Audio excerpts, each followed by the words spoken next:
The SAG actor strike is still on as of right now, at least as far as we know. You guys will remember about a week or so ago, the studios gave a deadline. They said, listen, if we don't get this thing settled in about the next week or so, we're just going to shut down discussions and not start talking again until January because we're going to miss our TV season. There's no reason to keep talking. Now, then we found out about 48 hours ago, that the studio submitted what they called their last, best, and final offer to the actors. To which I thought, you know what? You guys have been negotiating for almost 4 months. At some point, one side or the other has to go to the other and say, this is it. This is as far as we can go. This is the best we can do. So whether the actors did it or the studio did it and say, it's a take it or leave it. Like, this is it. However, now we're getting some details into what was in that final negotiation, in that final thing that they were talking about. And it's interesting because there have been two main issues, and one that each side has been a kind of a stickler on. There was the side of the residuals, the idea of trying to get some kind of a tariff on how many subscribers each streaming service had, to which I've always said, look, the actors have got to get over that because they're not going to get it, and they shouldn't get it, and they should just move on. The other side was AI, that the studios were apparently like wanting to be able to have the rights just to take the digital imagery and then reuse that imagery of actors' likenesses in perpetuity. To which I said, listen, the studios, you got to get over that because they're not going to give that to you and you have no right to it. So you got to get over it. Well, guess what happened? The actors moved off the unreasonable thing they were asking for. Apparently both sides, as a result, started to get closer and closer. But the studio has not gotten off the thing that they don't have no right to. Listen, this is coming to us from the folks over at the Hollywood Reporter who's saying this. Multiple sources familiar with the state of the negotiations tell the Hollywood Reporter that SAG-AFTRA, that's the Actors Guild, has pushed back on an AI clause that is included in the studio's latest offer. The Alliance of Motion Pictures and Television Producers, that's the studios, is seeking to secure AI scans for Schedule F performers, guild members who earn more than the minimum series regulars, $32,000 per TV episode and $60,000 per feature film. The company's suggested clause, get this, would require studios and streamers to pay to scan the likeness of a Schedule F performer. So yeah, we'll pay you to scan your likeness, but then it's ours.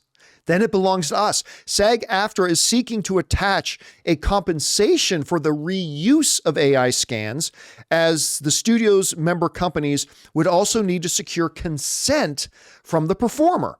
The language currently in the studio's offer would see the studios and streamers secure the rights to use scans of deceased performers without the consent of their estate or without the consent of ACTRA. Are you out of your fucking mind? Are you out of your goddamn mind? What kind of lunacy is that? What world do you live in that you think you can go to performers and say, oh, we'll give you $5 to scan your likeness. And I don't know, maybe they'll pay more than $5. Who cares? That's not the important number. We'll get you to scan your likeness. Oh, but then we get to use it however we want, whenever we want, whether you're dead or you're alive. It's ours now. What world do these studio heads think they live in that, number one, the actors would ever agree to such a thing? And number two, that you have any damn right to even ask for such a thing? The right to use scans of deceased performers without the consent of their estate? For those of you who don't really know what estate means, that just basically means their survivors, their family. Listen, who the fuck do you think you are asking for this? Now listen, I've gotten into a lot of trouble with some people because I don't look at things black and white. I'm not like, well, the actors are right on everything or the studios are right on everything. Look, I've been somebody who I look at each individual issue, and I've said before, hey, you know what? In this issue, the actors got a point. And hey, you know what? On this issue, the studios have a point or whatever. They've worked through a lot of those issues. They've gotten over some major hurdles. Apparently, even the residual issue, they've gotten over. But I've said for weeks now that the issue on the studio side that they've got to get off their ass is this whole idea of the ability to use AI to recreate the imagery of performers in the union without compensation and without consent. Like this is, I don't know if you guys remember a while ago, I lost my shit when I found out that Fran Drescher went into a bargaining room after months of negotiation, said, oh yeah, and we want a tariff on all the subscribers you have. Like, that was the most fucking ridiculous thing ever. Oh wait, it's not the most fucking ridiculous thing ever, because this is now the most fucking ridiculous thing ever. I just can't, like, at least when the actors were asking for that ludicrously unreasonable thing about a levy on subscribers, I could see what their rationale was. Like, obviously I didn't agree, but I could see how they were framing it. I could get why they'd ask. I mean, you can at least, whether you agree with it or disagree with it, you can go, okay, I can see what you're going for, but come on. I can't do that with what the studios are asking here with AI. There is no foundation. There is no justification. There is just no plane of reality in this universe or the next that anybody can look at this and think, yeah, that's reasonable. Nobody can look at this and say, yeah, that's reasonable. And if this is the one thing, if this is the major thing that is holding up a deal getting done, meaning that this TV season is lost, the release schedule windows are lost, and we're not even going to have any more negotiations until January of 2024. If this is it, then you guys know I've been spreading blame around to everybody in this. I think that the actors are to blame for part of it. I think the studios are to blame. If this is the thing that's holding this up and we get screwed and like the entertainment gets shut down for the next 4 months, this is 100% because of what the studios are doing on this. This is an unreasonable ask. This is a ludicrous ask. This is an immoral ask for them to put out there. And I just don't get, I understand them trying to stand their ground on residuals. I understand them trying to stand their ground on certain things. I got all of that. I did. I've been very understanding. But this is preposterous. This is absolutely asinine, and I can't even imagine what they're thinking. We want to take a second to thank a sponsor of this video, Fume. Quitting cold turkey is great in theory, but you and I both know it's way more difficult than that. And that's why there's a better way to break your bad habits. We're not talking about some fake online promises. We're talking about our sponsor, Fume. And they look at the problem in a different way. Instead of a drastic, uncomfortable change, why not just remove the bad from your habit? Fume is an innovative, award-winning flavor-aired device that does just that. See, instead of vapor, Fume uses flavored air. Instead of electronics, Fume is completely natural. And instead of harmful chemicals, Fume uses delicious flavors. You get it. Instead of bad, Fume is good. It's a habit you're free to enjoy and makes replacing your bad habit easy. I personally didn't know what to expect when I first got my Fume. I mean, I've never liked vapes, but my goodness, the taste. The first time I tried it, I was completely sold on it. It was incredible. Stopping is something we all put off because it's hard, but switching to Fume is easy, enjoyable, and even fun. Fume has served over 150,000 customers and has thousands of success stories, and there's no reason that can't be you. You gotta try the new Solano Fume. It's made with a premium walnut barrel and an onyx-coated mouthpiece that has a slightly softer finish. Start the holidays off right with the good habit by going to tryfume.com/Campea and getting the journey pack today. Fume is giving listeners of the show 20% off until December 1st when they use my code Campea to help make starting the good habit that much easier. So start the good habit at tryfume.com/Campea to save an additional 20% off the journey pack today until December 1st and 10% off year round. Now, we have a less objective person in the room than me because I'm so objective. We have Kris Carr, who is a part of the SAG-Actors Union. Kris, I can't imagine you're going to take a different stance than me on this, but no.